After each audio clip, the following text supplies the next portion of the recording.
Have you ever worked the night shift? That strange, quiet time when the rest of the world is asleep. It's a time when the ordinary can become unsettling. Now, imagine working that shift completely alone in a sprawling, empty hotel. The long, silent hallways, the endless rows of closed doors, the faint, unidentifiable noises. It's the perfect setting for things to go bump in the night. Tonight, we're checking in to hear three allegedly true horror stories from hotel night shift workers. Stories that will make you think twice the next time you're in a hotel after dark. So lock your doors, turn down the lights, and get ready. The night is just beginning. Our first story comes from a user named Night Audit Nights, who worked the front desk at a historic hotel in Savannah, Georgia. Now, if you know anything about Savannah, you know it's considered one of the most haunted cities in America. This hotel was no exception. Built in the late 1800s, it had its fair share of ghost stories, which the staff usually brushed off as folklore to entertain the tourists. But for this night auditor, the folklore became all too real. It was a slow Tuesday night, around 2 a.m. The lobby was dead silent, except for the low hum of the vending machine and the ticking of a grandfather clock in the corner. He was catching up on paperwork when the front door creaked open. An elderly woman, dressed in what looked like turn-of-the-century clothing, shuffled in. Her dress was long and gray, and she wore a small, feathered hat. He thought it was strange, but Savannah has its share of eccentric characters, so he greeted her with a polite, "Good evening, ma'am. Can I help you?" The woman didn't respond. She just drifted past the front desk, her eyes fixed on the grand staircase. She moved with an eerie silence, her feet making no sound on the marble floor. She began to ascend the stairs, her hand gliding along the oak banister. The auditor called out again, "Ma'am, the upper floors are for registered guests only." Still no response. She just continued her slow, silent climb. A chill ran down his spine. He decided he had to follow her. This was a security issue, after all. He hurried out from behind the desk and started up the stairs, but she was surprisingly fast. By the time he reached the second-floor landing, she was gone. The hallway was empty.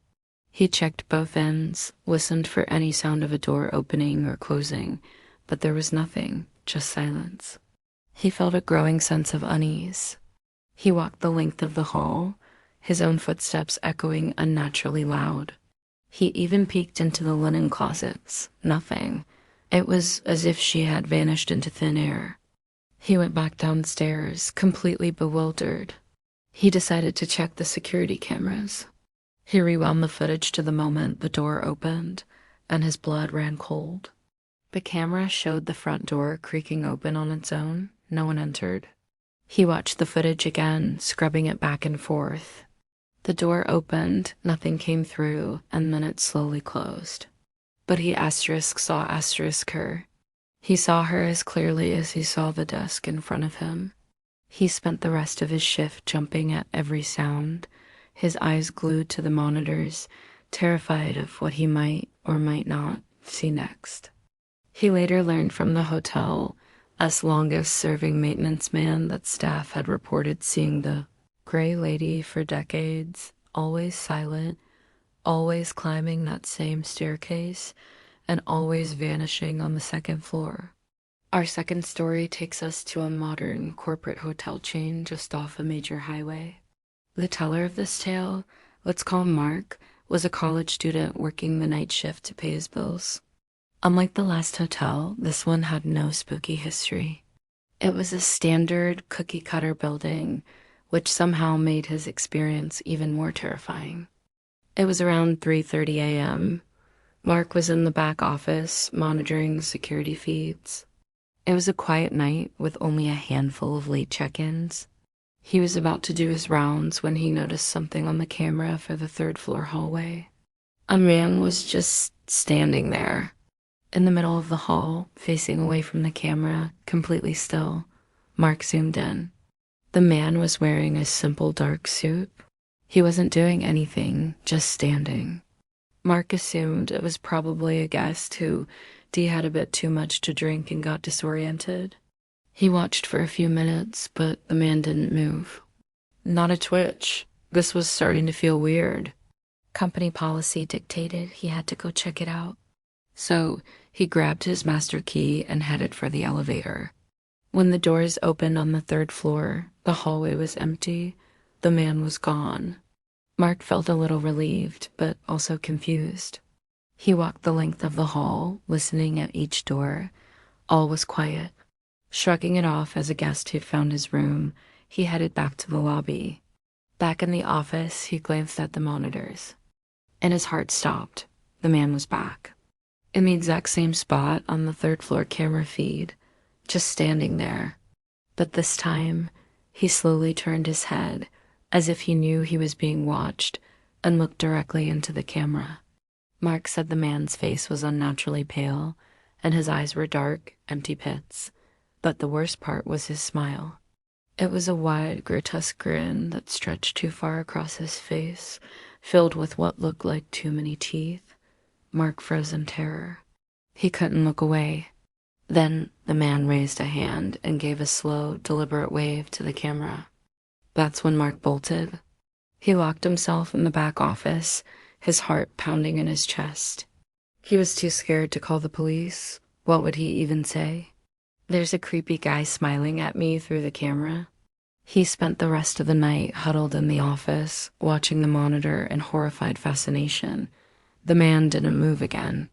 He just stood there, smiling that awful smile, until the first rays of dawn began to light up the hallway, and then he just faded.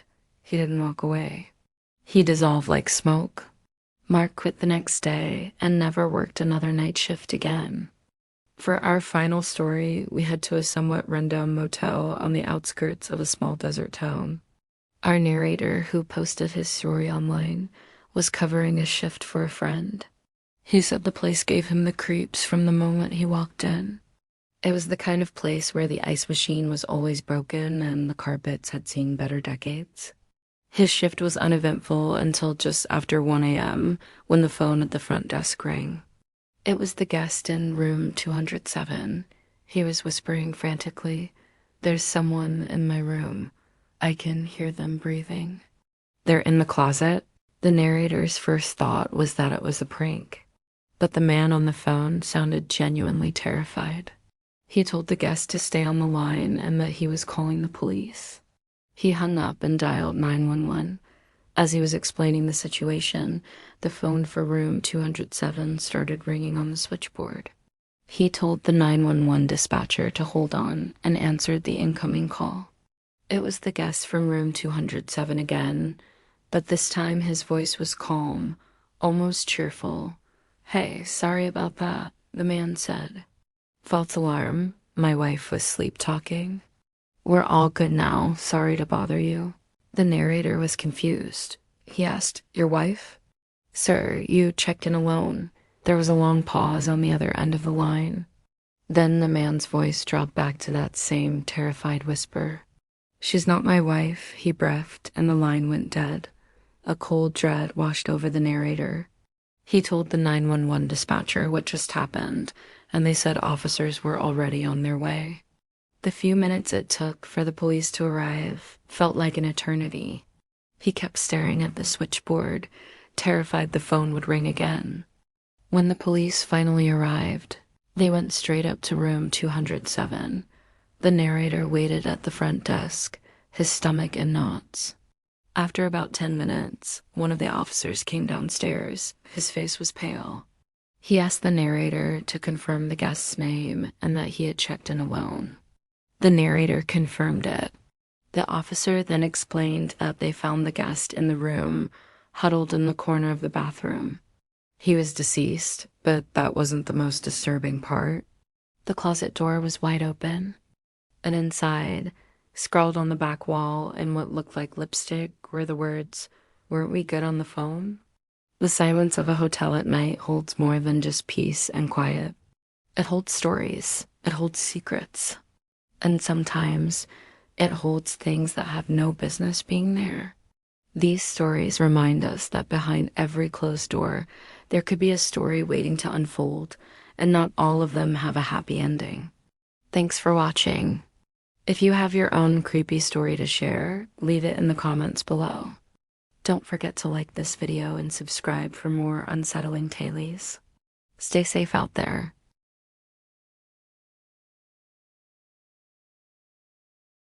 Have you ever wondered what truly happens in a hotel after the sun goes down and most of the guests are asleep? The night shift can be a lonely, quiet time, but sometimes that quiet is broken by things that can't be explained. Tonight, we're pulling back the curtain on 3 genuinely disturbing, true stories from hotel night shift workers who have seen it all. These aren't just spooky tales. These are real experiences that will make you think twice the next time you check in. So turn down the lights, get comfortable, and prepare to hear the things that go bump in the hotel night. Our first story comes from a Reddit user named Mark, who worked the night audit shift at a historic boutique hotel in Savannah, Georgia. The hotel was beautiful, a restored 19th century building, but it had a reputation. Staff would often whisper about strange noises and the feeling of being watched, especially on the 3rd floor. Mark was a skeptic, brushing it all off as old building sounds and overactive imaginations. That all changed one Tuesday night. Around 2 a.m., the lobby was dead silent. Mark was catching up on paperwork when the front desk phone rang. The display showed it was coming from room 313. He answered, "Front desk, Mark speaking." All he heard was static, like a radio caught between stations. He said, "Hello?" again, but the line was just buzzing. Thinking it was a bad connection, he hung up. A few seconds later, it rang again. Same room, 313. This time, along with the static, he could just barely make out what sounded like a woman humming a lullaby. It was faint, distorted, and incredibly unsettling. Mark checked the system. Room 313 was vacant. It hadn't been occupied in 2 days. A chill ran down his spine. Maybe it was a glitch in the phone system. He tried to rationalize it. But then the elevator dinged. The doors opened to the empty lobby. Mark looked at the panel inside the elevator car. The button for the 3rd floor was lit up. No one had called it. No one got out. The doors slowly closed, and the elevator began its ascent back to the 3rd floor. Mark was frozen. His logical mind was racing, trying to find an explanation, but his gut was screaming that something was wrong.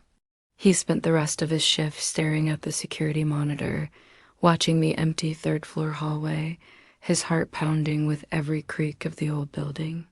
He never got another call from room 313, but he said he sometimes hear faint humming through the vents for the rest of his time working there.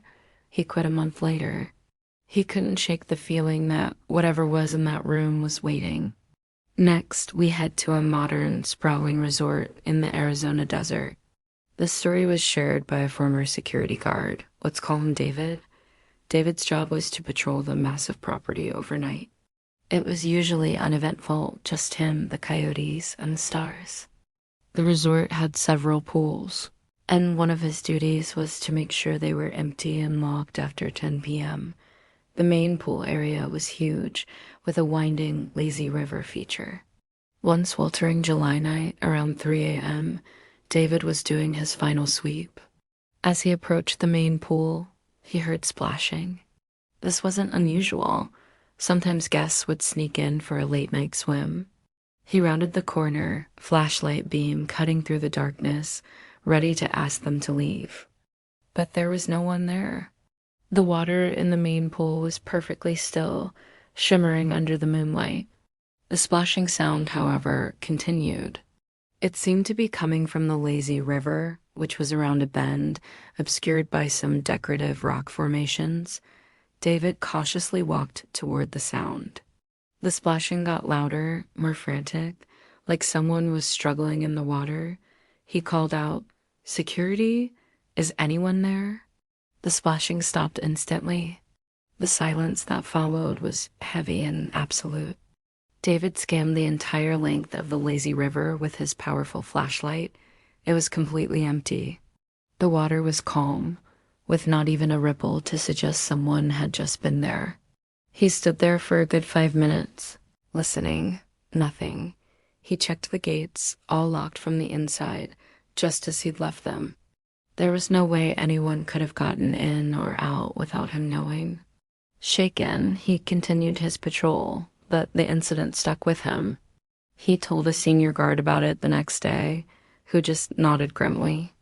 The older guard told him that years ago, a young child had tragically drowned in the lazy river during a family vacation. Ever since, night staff have reported hearing the sounds of a child playing and splashing in the water, but only when they're alone. David said that after learning that, he never patrolled that pool area the same way again. The sound of splashing water, even during the day, would make his skin crawl. For our final story, we travel to a roadside motel off a lonely highway in the Midwest. This account comes from a woman named Chloe, who took a night clerk job to help pay for college. The motel was old and a bit run down, the kind of place you only stay at when you have no other choice. Most of the clientele were long-haul truckers or weary travelers just needing a few hours of sleep. One foggy night, a man checked in around 1 a.m. He was pale and gaunt, and he didn't say a word. He just slid his ID and a wad of cash across the counter. Chloe felt a deep sense of unease. He avoided eye contact, and his hands trembled as he signed the registration card. He took the key to room 12, at the far end of the single-story building, and disappeared into the fog. An hour later, the phone from room 12 rang. Chloe answered, and a weak, raspy voice whispered, "Can you help me? I can't breathe." Chloe's heart jumped.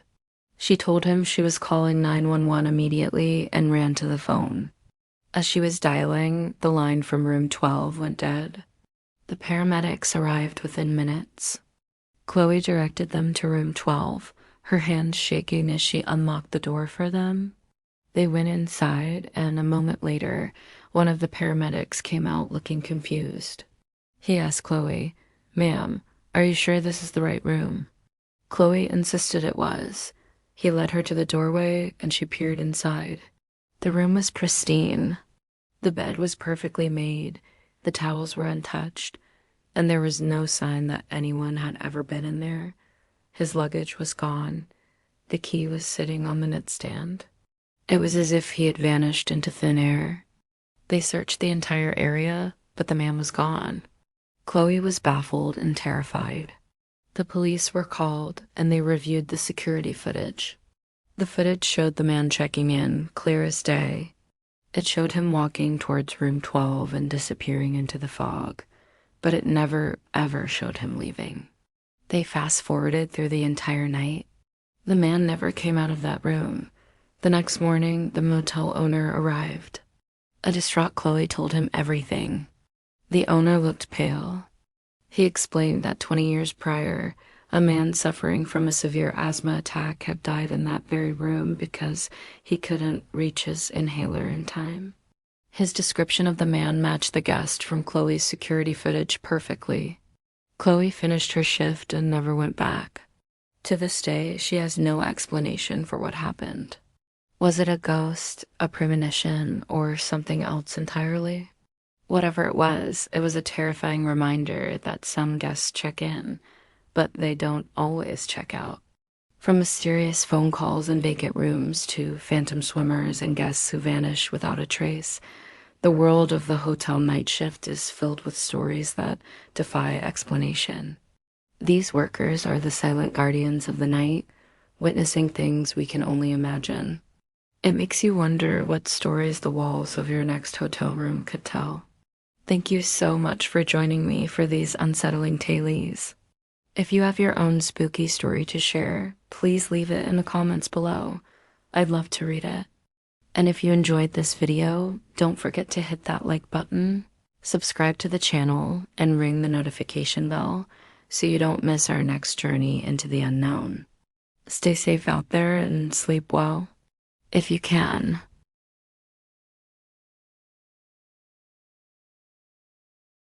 Have you ever worked a night shift?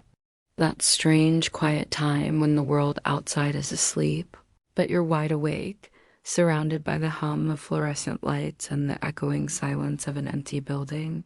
For most, it's just a job. But for those working in a hotel overnight, the silence can sometimes be broken by things that are unsettling. Tonight, we rechecking into 3 true stories from hotel night shift workers who experience things they can't explain. So turn down the lights, get comfortable, and let's explore the unsettling side of hospitality. Our first story comes from a Reddit user named Alex, who worked the front desk at a historic boutique hotel in New England. This place was old, with creaky floors, and a reputation for being a little active. One night, around 3 a.m., the phone at the front desk rang. The caller ID showed it was coming from room 313. Alex answered with the standard, "Front desk, how can I help you?" But was met with silence. Just a faint, static-like hiss on the other end. He tried again. "Hello, is anyone there?" Nothing. He hung up, thinking it was just a glitch or a guest who accidentally dialed. A few minutes later, the phone rang again. Same thing, room 313. This time, Alex was a bit more direct. "This is the front desk. Is there an issue in room 313? Still only that weird empty static. Now, Alex was getting a little annoyed. He checked the system. Room 313 was vacant. Not just vacant for the night, but it was undergoing renovations. The furniture was covered in plastic. The phone wasn't even plugged in. A cold chill ran down his spine. How could a call come from a room with a disconnected phone? He decided to go and check, just to be sure. He grabbed the master key and took the old, rattling elevator up to the 3rd floor. The hallway was dimly lit and eerily quiet. As he approached room 313, he could hear a faint sound coming from inside. It sounded like a woman humming a lullaby. His heart started pounding. He knew for a fact no one was supposed to be in there. Taking a deep breath, he swiped the key card. The lock clicked open. He pushed the door slightly and peeked inside. The room was exactly as he'd seen it earlier, empty, dusty, and draped in plastic sheets. The humming stopped the instant the door opened. Alex stood there for a full minute, listening to the silence. He quickly shut the door, locked it, and practically ran back to the front desk. The phone from room 313 never rang again, but Alex said he'd sometimes hear faint humming when he passed the 3rd floor hallway on his late-night rounds. He never found an explanation. Next, we journeyed to a sprawling resort hotel in the American Southwest. This story was shared by a night auditor named Maria. Part of her job was to do a final security walkthrough of the entire property after midnight, which included the massive, multi-level pool area. The pool was surrounded by a high fence and locked up tight at 10 p.m. every night.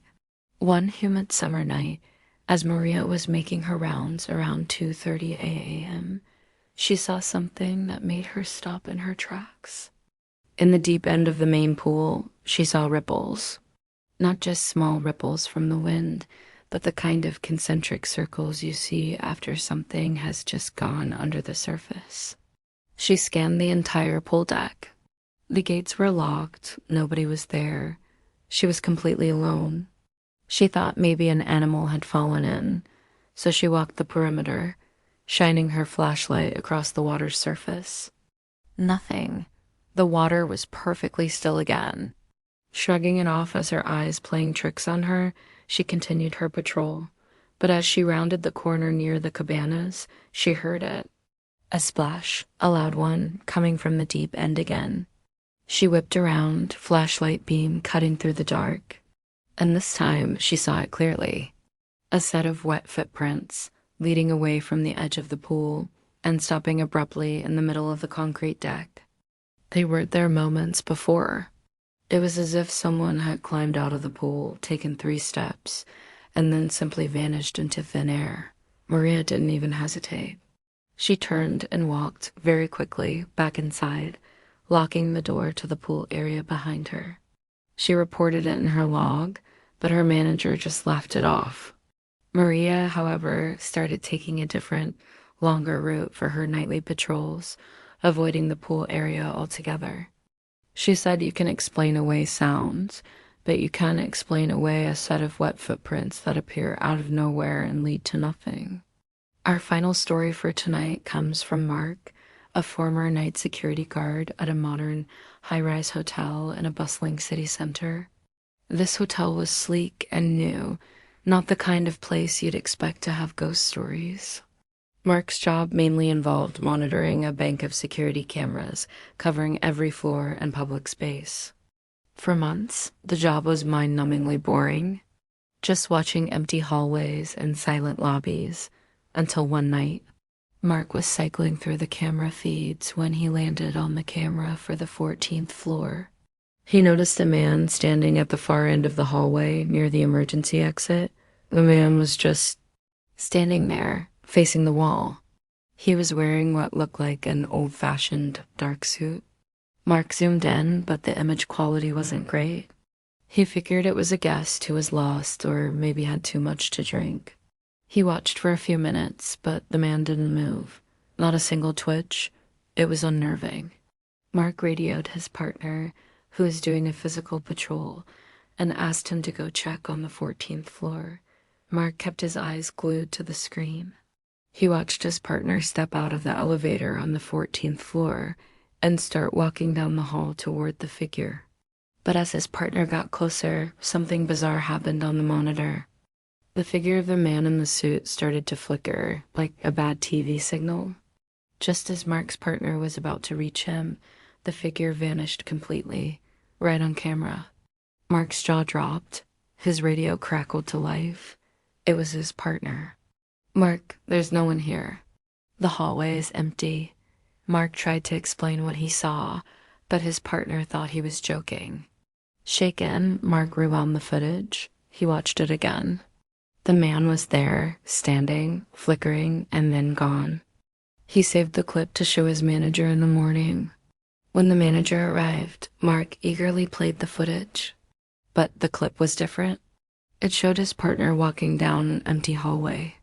The man in the suit was gone, as if he had never been there at all.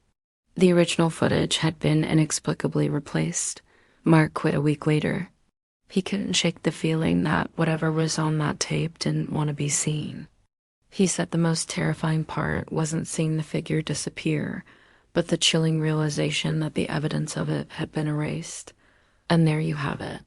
3 stories from the quiet hours, when the line between the ordinary and the unexplainable gets a little blurry.